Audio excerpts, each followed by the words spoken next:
Shadow Minister Mark Francois. Thank you very much, Madam Deputy Speaker. Perhaps, by your leave, I could begin by just referring briefly to the Honourable Lady for Truett and Falmouth's 10-minute rule bill, which immediately preceded this debate. As a Navy wife, she clearly fully understands the vital role of the Royal Fleet Auxiliary in support of our armed forces. As the son of someone who served in the Royal Navy in the Second World War, I've grown up to appreciate everything the RFA do for us. They are a wonderful organisation, and as someone who was sitting here at the dispatch box throughout her speech, made me wish the bill all the best. Turning directly now to the bill, as the Shadow Armed Forces Minister, I rise as a critical friend of the Armed Forces Commissioner Bill, driven by a commitment to ensuring it delivers real and meaningful support for the brave men and women who serve our country.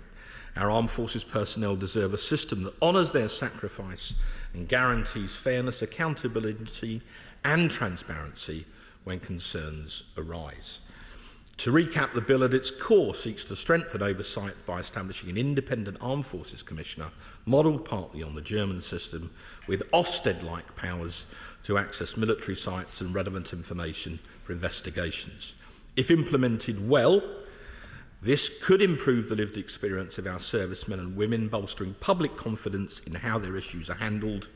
A truly independent, well-resourced commissioner is a vision I believe commands support right across the House. Saying that, we're a reform. This is legislation which is designed to enhance the welfare of our armed forces and their families. Why aren't they here?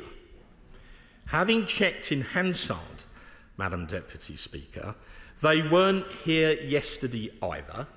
They took no part in either of the urgent questions and no part whatsoever in the statement on the very long debate that followed it. Why? Because reform don't do defence.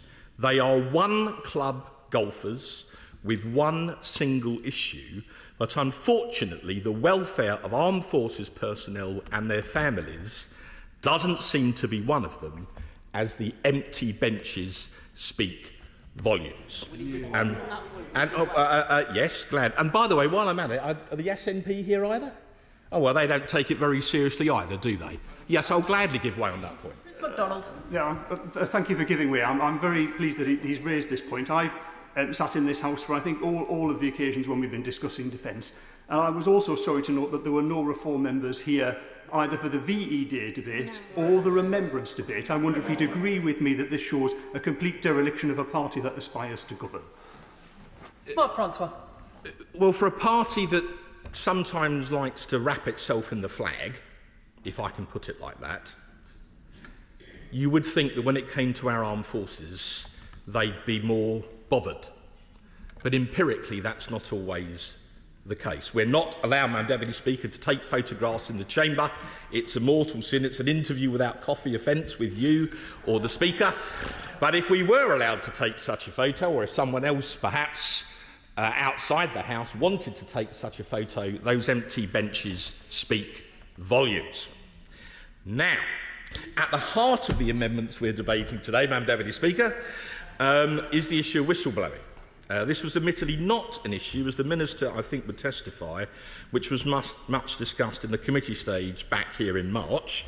At that time, the two real key issues that emerged were the potential adverse effects of inheritance tax changes on death in service payments, on which I'm afraid the government has sadly done virtually nothing, and VAT on school fees, including for military children.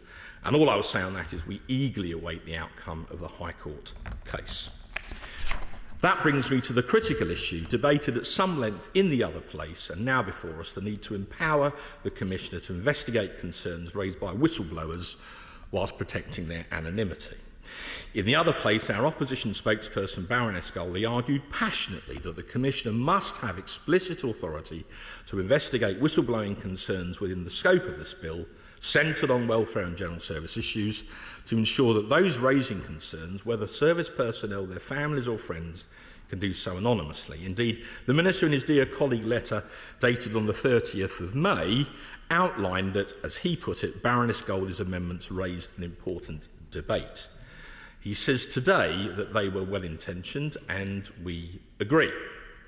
The government, however, contends, and here's where we don't agree, that existing mechanisms, a confidential hotline, investigation teams and improved complaints process are sufficient. They argue that our amendment is unnecessary because it does not confer additional powers on the Commission. On that point, will you give way? Yes, briefly. Martin. Recently, General Sir Oli Walker, the Chief of the General Staff, said that he was ashamed by the stories of sexual misconduct, predominantly crimes committed against women in service. He also said that there were lots of these crimes that weren't reported, so there were lots that were unknown as well as the terrible ones that were known. How can we have a truly effective independent commissioner if there's not a whistleblowing function through which these crimes can be committed? The honourable gentleman makes a powerful argument, and I hope that if time allows he will also make a speech as well. So the government itself acknowledges that the Commissioner provides an enhanced independent route for raising concerns. Our amendments build on this by embedding a clear, accessible and statutorily protected whistleblowing function. This simplicity is vital for ensuring that service personnel, especially those who feel most vulnerable, can come forward without fear. The government has further argued that whistleblowing lacks a clear legal definition. However, this claim is simply untenable.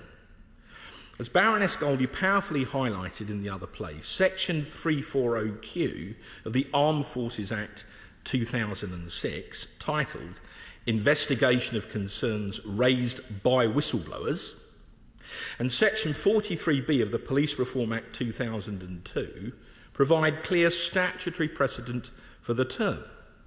These acts demonstrate that including whistleblowing adds tangible value to legislation, ensuring protections for those who expose wrongdoing.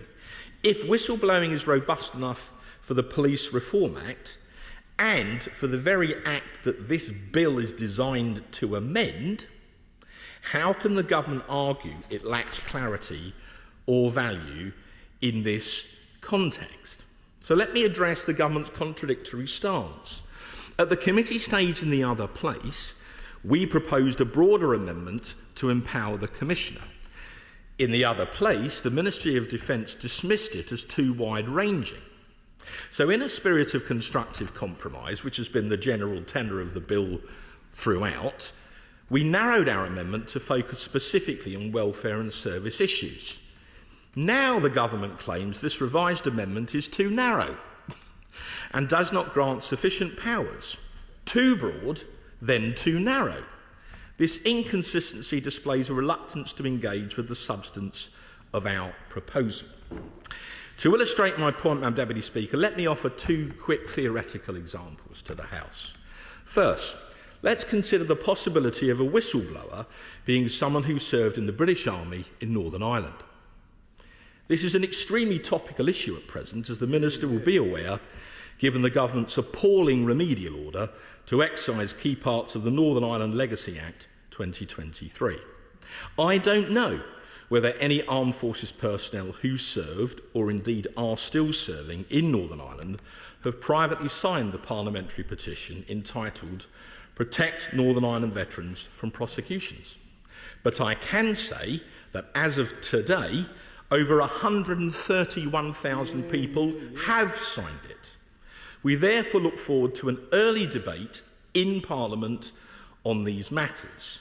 While we are, of course, in the hands of the Petitions Committee, and not you on this occasion, Madam Deputy Speaker, we're very hopeful that the Petitions Committee might allow for a debate to take place as soon as possible, and certainly prior to the summer recess. And I see honourable members on the other side of the House nodding, so I'm keen to get that into Hansard. Thank you. Secondly, Madam Deputy Speaker, let us consider the theoretical example of an officer serving as a military assistant to a minister on the 5th floor of the Ministry of Defence. What protection in law would that officer have if they became seriously concerned that a minister they were working for was about to breach the ministerial code? Not, of course, that we can think of any here today that would.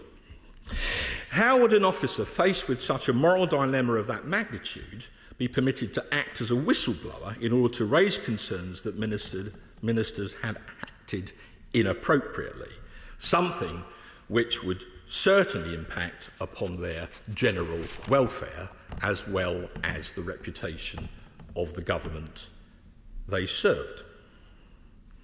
We'll see if the Minister has anything to add before we conclude.